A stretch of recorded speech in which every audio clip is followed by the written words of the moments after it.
Then the same thing happened in my work. When I asked the group, please raise your hand if you have a career. Some of you in the group that came to a career workshop don't raise their hand. Why? Because in Hebrew, prophecy, not just in Hebrew, we don't have the word career in Hebrew. We don't have the word career in French. We don't have this career. Okay? And in Israel, when you say career, sometimes you associate these terms with, oh, she must be, she has a career. She's a CEO, VP, she's CEO, she's very successful woman. But who am I? I'm just a secretary, just a job. I work for 20 years now, secretary, but on the same job, what do you do? That's a career. You have a career, she has a career. You as a lecturer, I see you as a career owner, but I am not. And I try to change it. And how I do. My working definition on the workshop with the union is the career is a job with meaning. Now, if I ask you once again, do you have a career? You raise your hand. Yes? The same thing. You raise your hand. Yes? You have a career. I'm sure you have a career because you are doing a job with meaning. You came all over to here, and they come all over from their homes to my workshop for a career. And once in their life, they think, oh, I do have a career. And from this perspective, from this definition, you can see yourself as a career owner. You consider yourself as a career owner. And if you consider yourself as a career owner, the sky is the limit, okay? Because you can promote yourself. You can advance yourself in the organization. You can put more challenges to your job.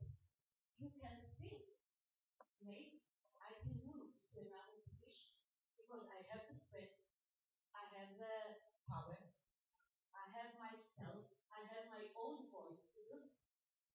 And when they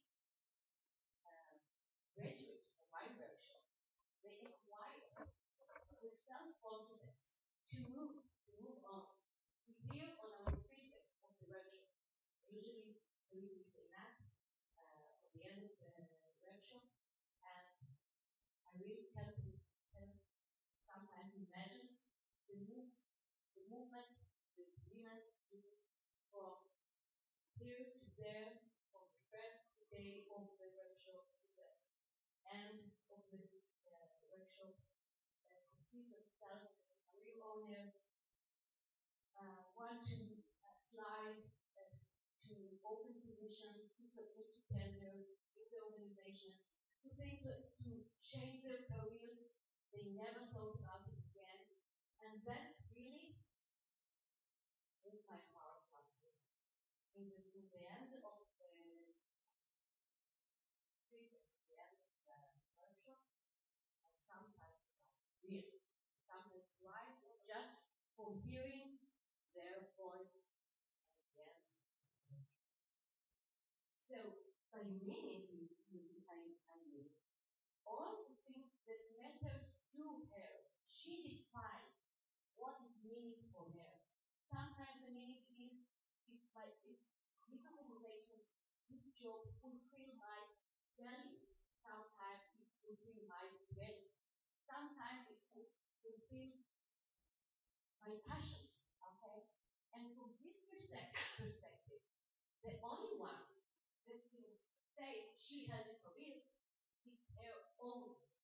It's her. It's her.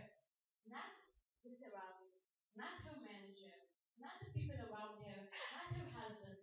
She said, oh, I have a career. And she goes home after 1 or 2 days of the workshops and tell my husband, I don't have one. My husband. But she goes home to her husband. Usually they have husbands in Israel. And she said, well, I have a career. And he said, oh, I knew it. I knew it. And for years I'm telling you, you have a career. But you don't see yourself as a career. Well, the same thing happens to very successful women that sometimes sit in the workshop. They are leading departments. And they also, for the first time, say, oh, really, I have a career. Sometimes women in Israel, maybe your country too, said, oh, motherhood is a career. I said, no, motherhood is your role in life. It's not a career. He said, oh, so I have the two? I said, and I thought, oh. Well, another question that you raised, and the topic of the workshop, is what's my way? Okay? Well, I'm talking about her way. What's my way? What is my direction? What I'm doing in this world as a career, as a career owner, as a professional? What's my direction? And the participants in this workshop, the women, are going traveling an inner journey, which they ask themselves in this journey, what are my strengths? What are my weaknesses? What are my own? What is my own voice? What is my unique? Why I came to this world? Okay, so it's a big question, and we are answering. What is my motivation? What do you want to do? What was my dream when I was a little girl? I want to be a nurse. I still want to be a nurse. No, that was my ancient dream. So what is your ambition now? And we are trying in the workshop with the help of each other. I'm facilitating. Okay? They help each other to find their own voice and to find their own direction. And it's wonderful to see that happen alive. And every time I see it, it's really in my heart. Okay? Well, the next thing I do that in this journey, I find everyone can find her own career success formula. Well, that's not my invention. Professor Yobel of Israel mentioned in one of his one of the career something about in television about career in Israel. And when he said that what I am good at, multiply. What I enjoy, these activities in my job make the career success. This is the career success formula. And when I heard Professor Yvette talking about it, I said, oh, I'm talking about it for you. I have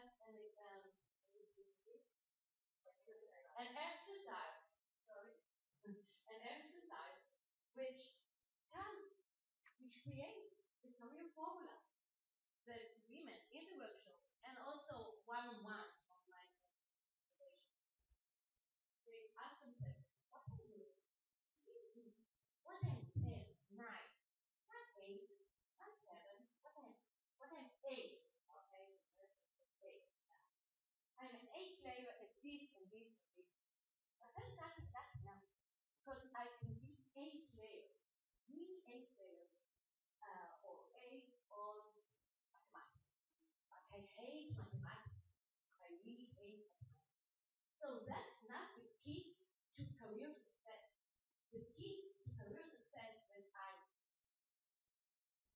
11 in mathematics. And I really enjoy it. I want to be a mathematician, something like that. Okay, a professional mathematics lecturer and to terrible life you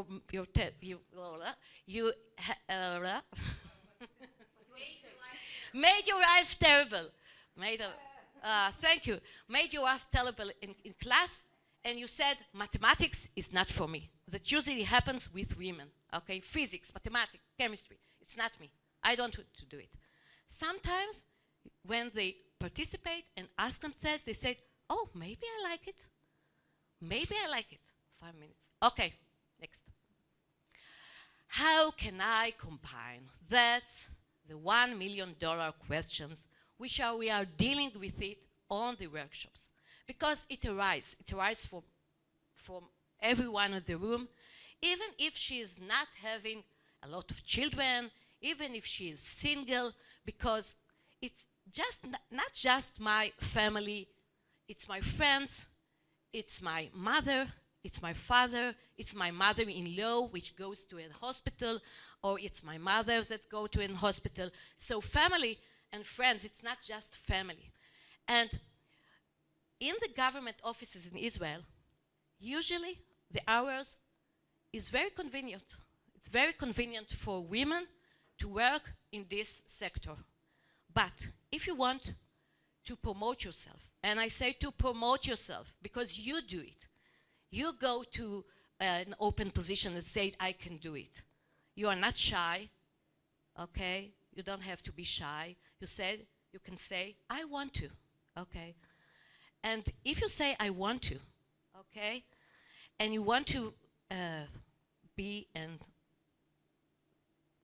to an open position, which is on the higher level than you are, you have to invest more hours even in the public sectors.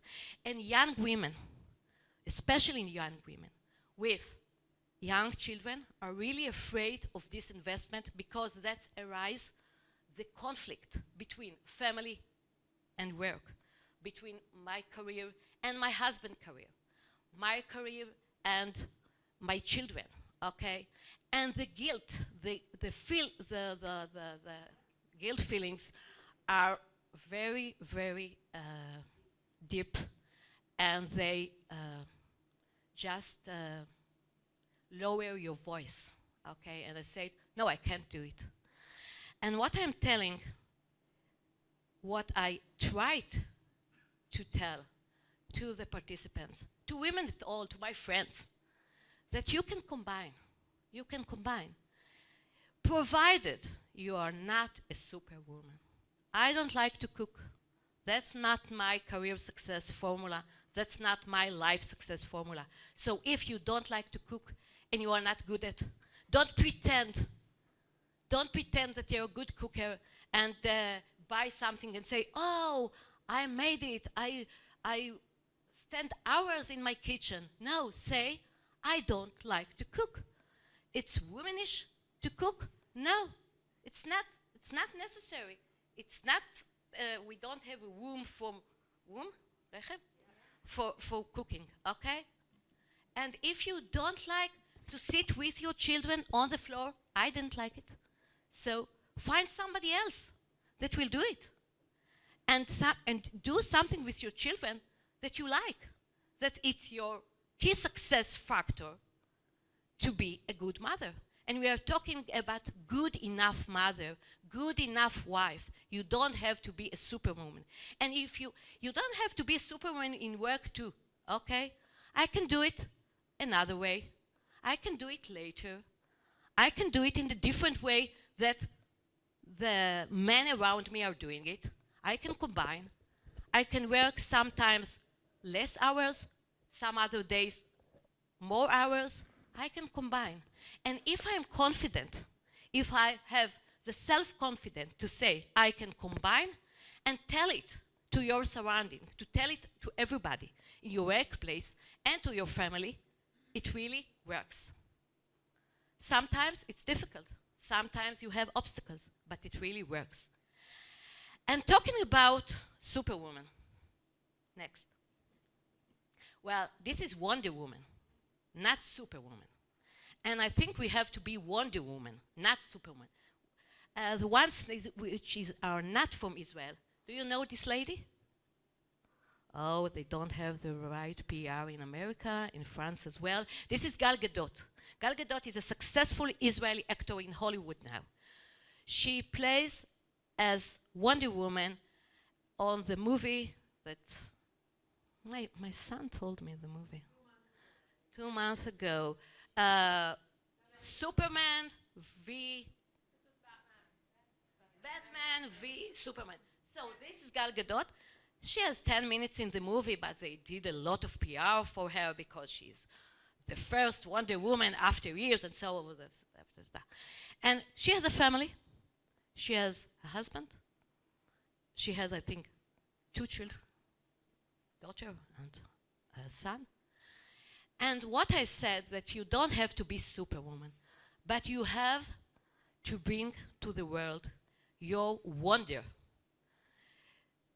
Women can succeed when they pronounce their wonders to the world. We do it differently. We don't have to be Superman. We don't have to be men in order to succeed. We have our own voice. We have our special skills as women. We are communicated better. Thank you. An ambassador for children and women, and that's an unpaid passion that I have. And so in giving a voice to the voiceless, I think of children. I am also a mother of 6 children. Yes. And I have a undergraduate degree in business, an undergraduate degree in finance, and a master's degree in business administration. And I was abused and abandoned as a child. And so that's a little tidbit of my story, okay? So with that, I think it's important that each child has confidence and that we instill that confidence from a very young age, and that they have agency, that they have the right to choose, that they have the right to choose to act and not be acted upon. And an example of that we can do, and I'll give an example as a mother. I had a son who was in a math class, and he actually was quite great at math and excelled. And so he was in a kind of a higher level math group, and the teacher set aside about 6 children that were a little bit more advanced, and the teacher would teach the other children, and he would say, follow along in this online curriculum and kind of self-teach at your own pace because you're a little bit excelled. And like normal children, they would talk and kind of giggle and goof off a little bit, and the teacher came in, and at the particular time my son wasn't participating in the ruckus that was happening, but he was part of the group. And so with that, the teacher divided the group in half and said, half of you now get to go in a room and just read the book, and the other half of you get to go and continue online, but I'm splitting up this group. And that was the action that he took.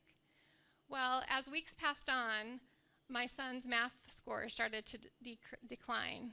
And we started asking him questions. Why is your math grade declining?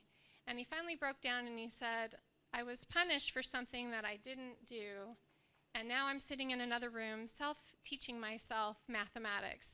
And I don't understand some of the concepts because I don't have any type of instruction at all. And I talked to my son. I said, how do you feel about that? And he says, I'm really upset about it because it's hurting my grade.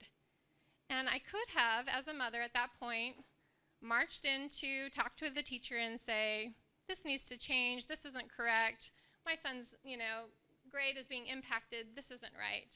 But instead, I said to my son, what do you want to do about this? What do you think the right solution is? And he said, the right solution is for me not to be punished for something that I didn't do, and for me to continue to have these online classes. And if the teacher feels like he needs to split up the group, maybe they can alter. Maybe one week I'm doing self-teaching, reading out of the book, the other week I'm doing online. That's how I think I should solve this. And I said, okay, so we're gonna go into your teacher, and I want you to confront the teacher and explain to him why you're upset, what you think the solution is to resolving the challenge, and how you'd like to see it resolved. And I said, let's practice. And so I said, I'm the teacher, you tell me how you feel about the situation. And he goes through the process with tears running down his face because I gave him a voice. I gave him a voice to say, it's not okay, you're an adult, you're a grown-up, I'm a little kid, but this isn't okay. And so he did that, and he sat down in front of that teacher, and I said, I will be right there. I'll say something if you struggle, but you have to say it. The words have to come out of your mouth. And he did, and he explained his frustration and and what does a teacher do? Of course, a teacher says, I'm happy to help you. I want to help you. And he claimed his voice at that moment. And I've done several times with my child over different conflicts where I walked in and I said, okay, you need to say this. You need to say this out loud, and you need to claim your own power. And whether that's a young man or it's a young girl, either one, they need to have that self-confidence to be able to speak their opinion, to be able to have that self-confidence to be able to claim who they are, so that as they enter into the workforce, that they can be that woman or be that man that can say, this is what I want, this is who I am good at this, and I'm proud of myself because I'm good at those things. And that is one way that we can give voice to the voiceless. A second example, I would say, as we have several strong women in this room, we are often leaders and we have employees that will work for us. And I like to always keep the mindset of that if I interact with someone, if someone is my employee, I want them to leave my organization better than they walked in when they came in the door. I want to give them more skills. I want to give them more confidence so that if they want to go pursue that other opportunity, I'm excited for them. Of course, I might be losing a valuable resource or tool, but I want them to grow and succeed. So we need to think about our staff and our employees of how can we help them grow? How do we provide that career advancement? I had one woman that had no formal education, but she loved children, and we had a center where women who worked for us could bring their children to work, and they could have a child care there at our place of business. And it was a wonderful resource, and she loved children. When she talked about children and she talked about the teachers and the curriculum, she would just get tears in her eyes because she was so passionate about it. And she wanted to be a director, and she said, how can I be a director? And I said, let's sit down and let's talk about it. What are the steps that you want to take, and is this something you want to do? And how can I support you? Well, I need some extra time where I may be only working 30 hours instead of 40 hours so that I could do some studying. And I said, I can help support you with that. Why don't we give someone else an opportunity to do your job for 10 hours, and let's give you that freedom. And as we worked together to try to empower her to reach her goals, she was successful in doing that. And the other thing is giving a little bit of that power to employees, and maybe even a lot of that power. But as I gave her her own budget, and I said, here's our goals, here's our targets, we need to break even, and we don't need to make money, but we need to break even. But any area that you're profitable, because at the time we were a nonprofit organization, we didn't want to make money, but if she could have a little bit of extra money in her budget because she managed her budget well, I told her, it's your choice, you do what you want with that money. And in the first 6 months, she had an extra $3,000. And she said, and I said, this $3,000, you earned it. What do you want to do with it? You want to buy new toys for the children? You want to give it to the teachers as a bonus? You decide. Empower people to make decisions that they go, this is my choice. I can actually choose this, and I can empower someone else. So as we're empowered, we need to pass that to those that work for us, to those that we associate with. And we need to uplift and build those that are around us so that they can have that confidence that they need. And I want to thank you for your time. Thank you, Talia. Thank you, Mel.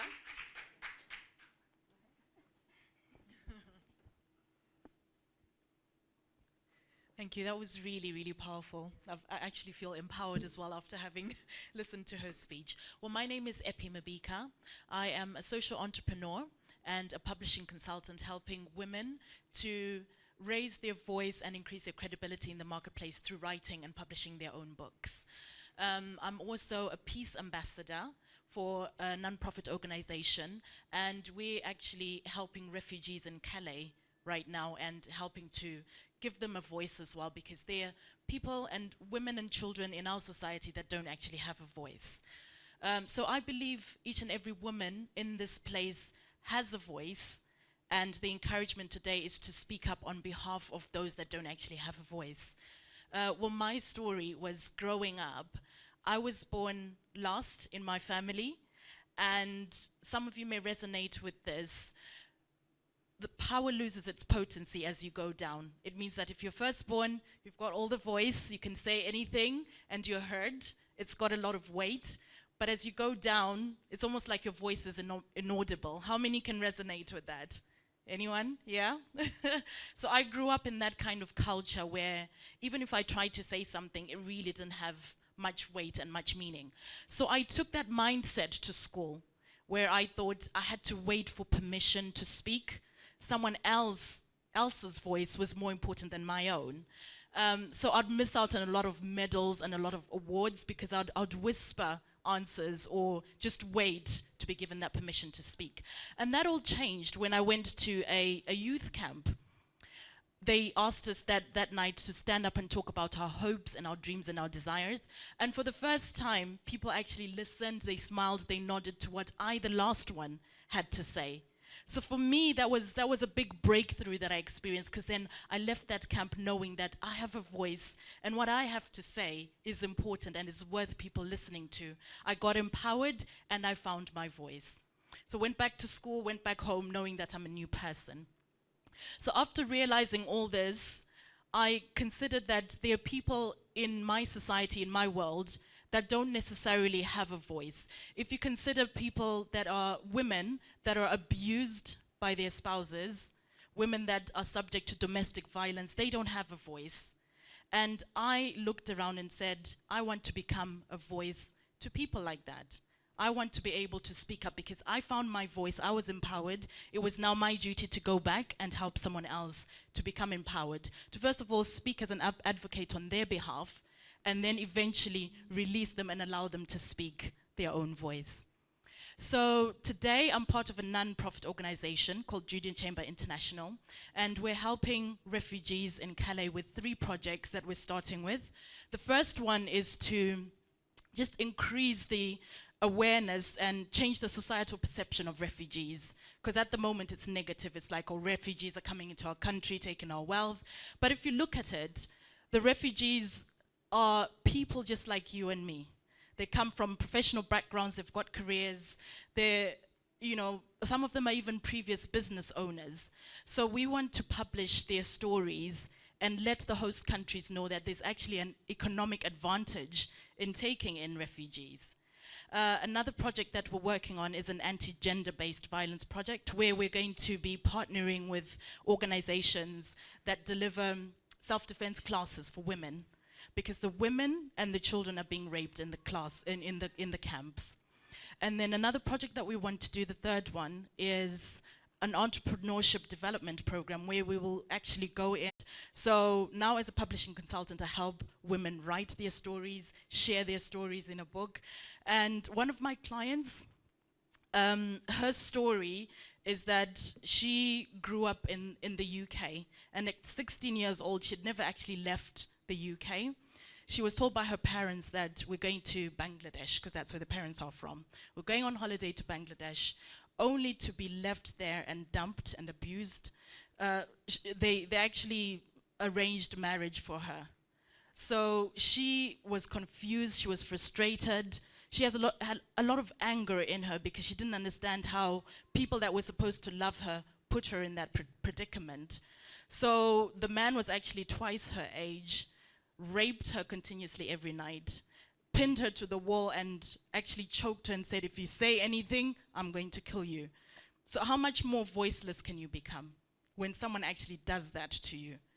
And he was also someone that cheated a lot, so he passed on a virus to her, and her child contracted that virus, and when the child was born, the child had special needs.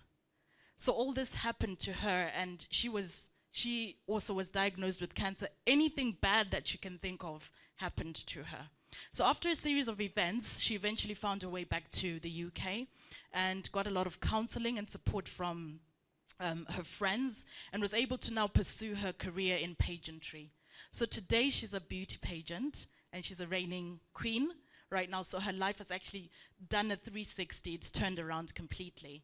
And now what I'm here to do for her is to help her write her story so that she can speak. First of all, she found her own voice through my coaching, and now she's able to speak and advocate on women that are abused, women that are subject to gender-based violence as well. And I like to share her story because anyone can find themselves in her story, that you can actually turn your life around. You can find your voice and you can speak on your own behalf and behalf of other people as well. So we actually have some TV production companies approaching us to say, can we turn this into a documentary series? So she's writing her own book, her autobiography, and she's also part of an anthology project, which is a co-author project, where we're getting authors from around the world, the US, Australia, Canada, South Africa, Pakistan. They're all coming together and writing a book to empower other women and show them that you can actually overcome certain struggles. And if you're interested in becoming part of an anthology series as well, you can come to me and speak to me about it, because this is just the first of many books that we're writing. So, thank you. So there are many ways that you can actually find your voice and speak on behalf of those that don't actually have voices.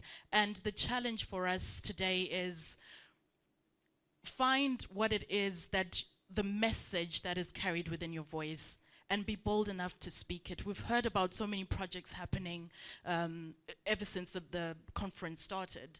So the question is, what are you going to do about it? I believe that as women, when we unite and uplift each other, our voice becomes much stronger and we're able to make much more impact. People can hear us and we can actually effect change. So we need to come together, collaborate, create those synergies, global synergies that can actually uplift our voice and amplify our voice. So you're encouraged to say, what is it that you're going to do about it? Now that you've heard these messages, how are you going to advocate and speak on behalf of the voiceless? Thank you very much. Thank you,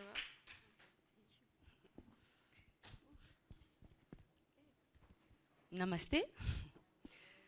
I'm going to talk about facilitated communication. I think this is famous in Israel and recognized. This is a method to help the autistic and speechless person, mentally ill persons, to communicate with a keyboard that I will show you.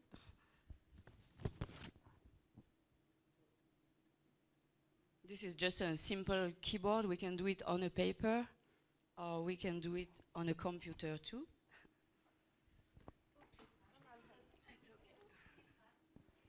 Sorry?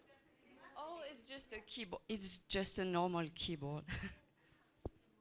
Yes.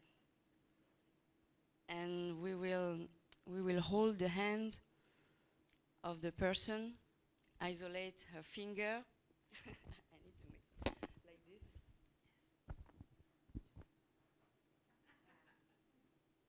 This is the autistic or handicapped person hand, and this is my hand.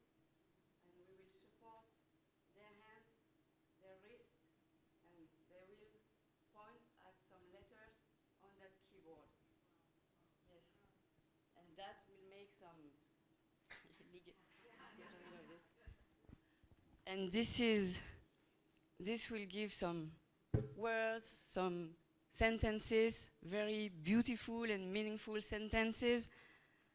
And oftenly people confuse the mentally handicap and the physical handicap.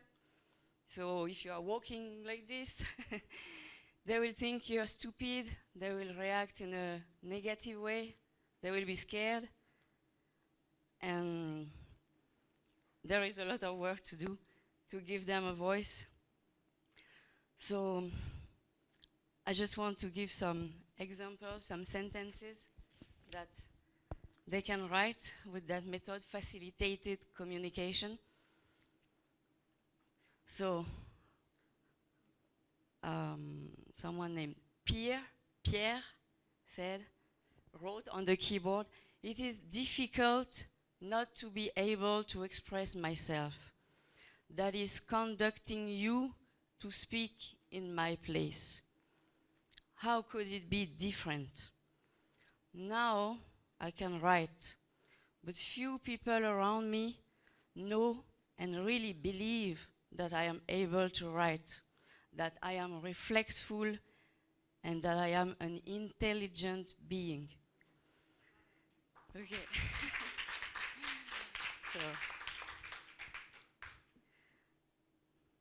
this is always very touching. And their messages are, do what you can do with us. Don't talk about us. Include us in your programs. Include us in your reflection circles. And in an association in France, we have a board with 5 autistic and handicapped people that can decide for the association. They are members of the board. They are the voiceless board. Yeah. And they are elected too. They can stay 2 years. They can stay more. They can renew their contract. And we have to do an effort to listen to them, listen to their voiceless voice, which is written on the keyboard. One girl was Chantal, and she wrote on the keyboard, "Tell my parents I live between 2 chairs, that I am very intelligent and I look idiot." Yes. There was also a boy named Guillaume in an institute in northern France. He was ramping on the floor, but he said, "I want to tell you that I am very intelligent, I am very reflexful, and I love mathematics." No one could guess that he would ask for a book of mathematics to read. Yes. The grammar in the sentence are not always correct because this is they use more their right brain to express themselves. The French grammar. Yes.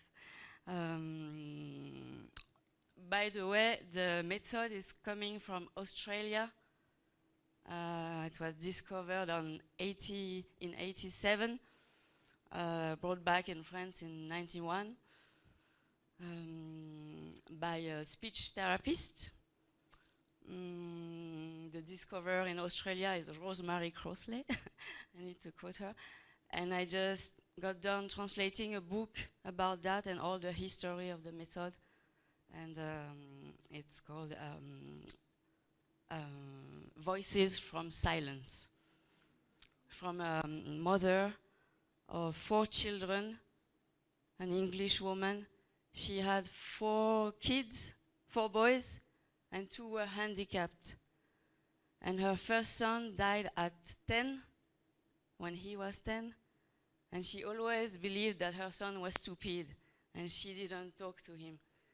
She didn't interact so much with him because they didn't know, and all the doctors told her to keep him away in an institute, that there would be nothing to do for him, that if she would keep him at home, it would contaminate the intellectual development of other kids.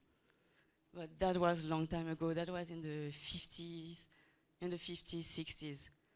But she had another son named Nick, and she does a whole chapter in her book about Nick. And she was able to communicate with him, exchange, and to discover who he was. And some woman of Switzerland sent her a book that she kept on the shelf for 1 year. And then when the woman from Switzerland asked her if she liked the book, she was a little bit embarrassed, so she started to read the book. And I think she read it in just a few days, 2 days or something like that. And it was the book of the French speech therapist that brought back the method to Australia. And she discovered that there might be a possibility for her son to be intelligent, to have his own needs, his own desires, and that she could communicate with him and have real exchanges. So I have some more examples. Sorry. One young girl in Switzerland is named Caroline Short. She wrote a book. Her book is From My Heart to Your Heart. And she wrote, Did you ever wonder why the handicap? To grow up faster in this life with, as a gift, the possibility for those around to grow up as well and evolve. Caroline. And Caroline just realized her dream, I think it was last week. Her dream was to go to Berlin. She is in a wheelchair. Her dream was to go to Berlin, and she did it last week. And she has a deluxe life now because she wrote her book, she's writing the second one, and she has 6 facilitators, the people that can support her hand, and she's living with a baker. She wanted, that was her dream, to have her own flat, her own kitchen, everything, her own room, and facilitator just sleep. There is one facilitator sleeping with her, and whenever they feel that she needs to express something, they will take her hand and ask what happened. And that's a way also to know if they have some pains. Otherwise, we don't think about that. There is an example also with handicapped people that went to the dentist, but the dentist couldn't find nothing. So she went back to a session of facilitated communication, and she said, I still have pain. So they brought that girl to another dentist that was used to treat the handicapped people. And then they asked her after that session with the dentist, that appointment, then it was okay. So that's what we can do with that method too. Also, they oftenly say that they are not the handicapped, but we are the handicapped because we are the handicapped of the heart.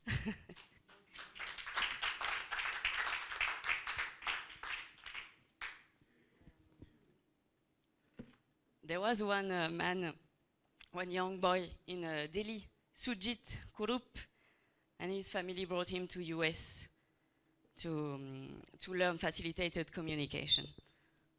Just a little sign for India. Another boy, Olivier, he went to Science University in France, and he went through all the science classes.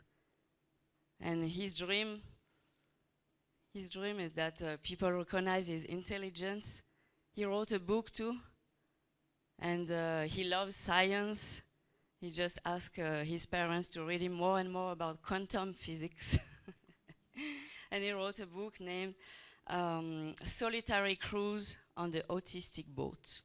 It's only in French for now, but it's very beautiful. He loves the sea. So all of that led me to the desire, to the dream to write a book and interview those voiceless voices.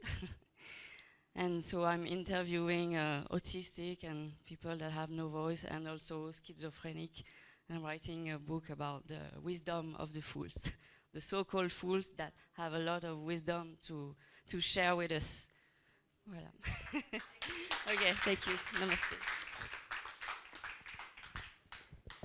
Thank you, all of you, for this wonderful session. We need to cut it off right now because we have the next session from 9:30 onwards. Our next session will be what is the biggest sacrifice you think you have made and why? So we'll be meeting at 9:30. Yeah. Thank you so much for all.